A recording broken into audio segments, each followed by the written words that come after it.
SWB में आपका स्वागत है। आइए आज के एपिसोड से संभावित उम्मीदों पर नजर डालते हैं।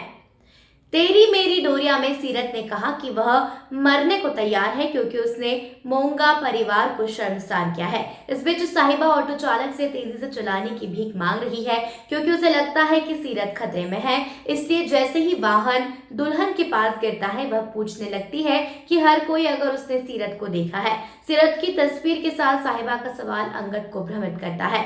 वह पुल की ओर जाता है जबकि साहिबा सीरत को खोजने के लिए दौड़ती है। उसे सचेत करने से बचने के लिए अपनी दूरी सीमित कर लेती है। सीरत पुल पर रोलिंग पर खड़ी हो जाती है और अपनी आंखें बंद कर लेती है। उसका दिल तेजी से दौड़ रहा है और उसे ग्रे का उपहास हो रहा है। साहिबा सीरत के कूदने से ठीक पहले रेलिंग के नीचे खींचती है। वह साहिबा से सीरत को मरने देने का आग्रह करती है क्योंकि वह उसकी पवित्रता पर सवाल उठाती है। अंगद उस परिदृश्य को दूर से देखता है और मान लेता है कि साहिबा सीरत को अपनी परेशानी बता रही है। हालांकि सीरत साहिबा को दूर धकेल देती है जिससे वह गिर जाती है और सीरत बिना सोचे समझे नदी में छलांग लगा देती है।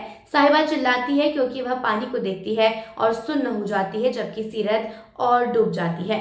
अंगद हिलने के लिए बहुत भयभीत है। जब अंगद पुल की रेलिंग के पास जाता है तो साहिबा सीरत को बचाने के लिए कूद जाती है। वह सीरत और साहिबा की मदद के लिए नदी में छलांग लगा देता है, यह देखने के बाद कि 4 हाथ संघर्ष कर रहे हैं और उनका कोई पता नहीं चल रहा है। पानी के नीचे साहिबा बार बार सीरत को पकड़ने की कोशिश करती है जो बेहोश है, लेकिन वह गहरे पानी में डूब जाती है। वह दुख के साथ देखती है क्योंकि अंगद साहिबा पर जांच किए बिना सीरत को पानी से बाहर निकालता है, लेकिन सीरत इस बारे में सोचने से बहुत डरती है। जैसे ही साहिबा सीरत के साथ कार में बैठती है वह अंगद को देखती है और वो समझाती है। जब वो अस्पताल पहुंचते हैं तो अंगद साहिबा को यह सुनाता है कि सीरत ने उसकी वजह से आत्महत्या का प्रयास किया और वह उसे हर चीज के लिए दोषी ठहराता है। जब साहिबा कहती है कि उसके परिवार ने सीरत को बाहर निकाल दिया तो वह पूछता है कि उसने उसे क्यों नहीं बताया कि वह वापस आ गई है मोंगा के घर पर। साहिबा ने कहा कि वह चाहती थी, लेकिन जब वह वापस लौटी तो अंगद ने उसके साथ झगड़ा शुरू कर दिया। चूंकि उसने साहिबा को पुरानी पुल पर सीरत के साथ बहस करते देखा था, अंगद जानता है कि साहिबा सीरत की वर्तमान स्थिति का कारण बनी है। साहिबा अजीत की सीरत की आत्महत्या के बारे में बताने के लिए बुलाती है और अंगद की अनुपस्थिति मनवीर को चिंतित करती है। वह गैरी से कहती है उसे डराते हुए क्योंकि वह सोचता है कि साहिबा और अंगद सीरत को देख रहे हैं।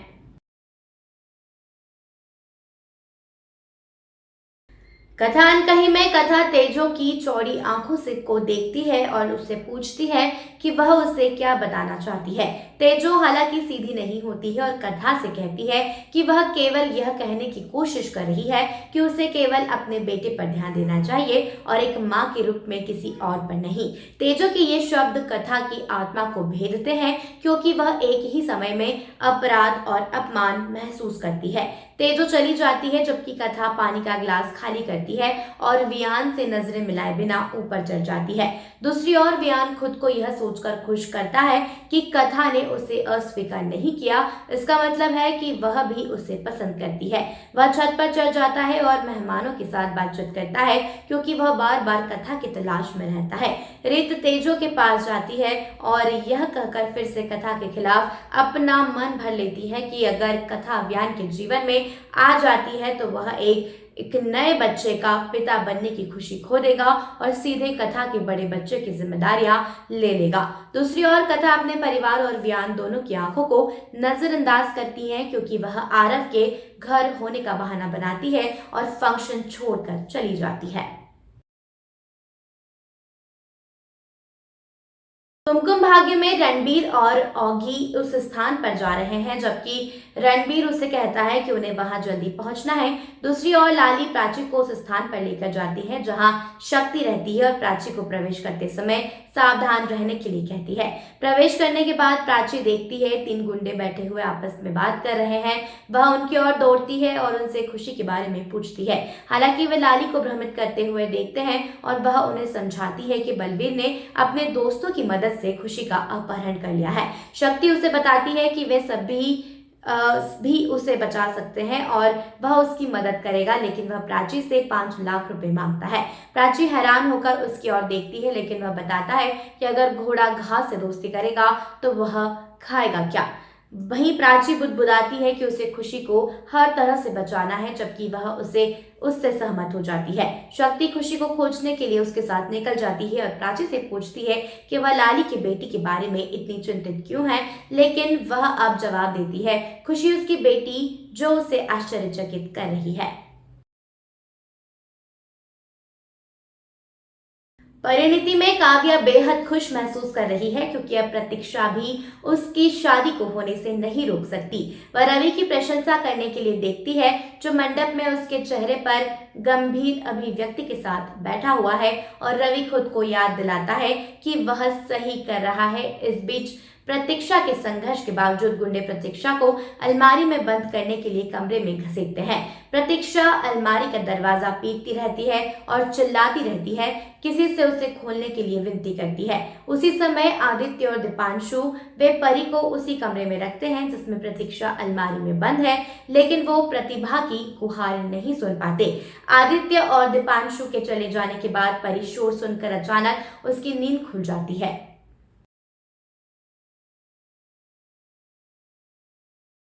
पांड्या स्टोर में गौतम घर में आया। धरा ने हंगामे रोने के बारे में सभी को सवाल किया और क्रिश का कहना है कि उनके बच्चे दरवाजे पर क्यों रो रहे हैं, क्योंकि प्रेरणा उसे मौत की चकाचौंध देती है।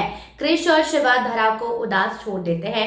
धरा आहें भरती है क्योंकि ऋषिता उत्सुकता से उसकी आरती का अनुरोध करती है। ऋषिता गिरती है और आरती की थाली तोड़ देती है। जब धरा असंतुष्टि दिखाती है तो ऋषिता शर्मा जाती है। क्रिश और शिवा भयानक महसूस कर रहे हैं, क्योंकि पंड्या निवास के अंदर धरा लंगड़ाती है, क्योंकि शिवांक प्रवेश द्वार पर फूलों की माला रखता है। गौतम चिल्लाता है कि उनके भाइयों को अपने बड़े को बंद करने में कोई शर्म नहीं है। कमरे में भाई अपने सिर से दरवाजा मारते हुए गोम्बी एक उग्र बैल की तरह कमरे से बाहर निकलता है और छड़ी से सभी का पीछा करता है। सुमन ऋषिता को गोम्बी को शांत करने का आदेश देती है। सुमन शिवा को गौतम को शांत करने के लिए कुएं में फेंकने का आदेश देती है। शिवा ने गोम्बी को आमंत्रित किया कमरे में उसे सुमन से बचाने के लिए।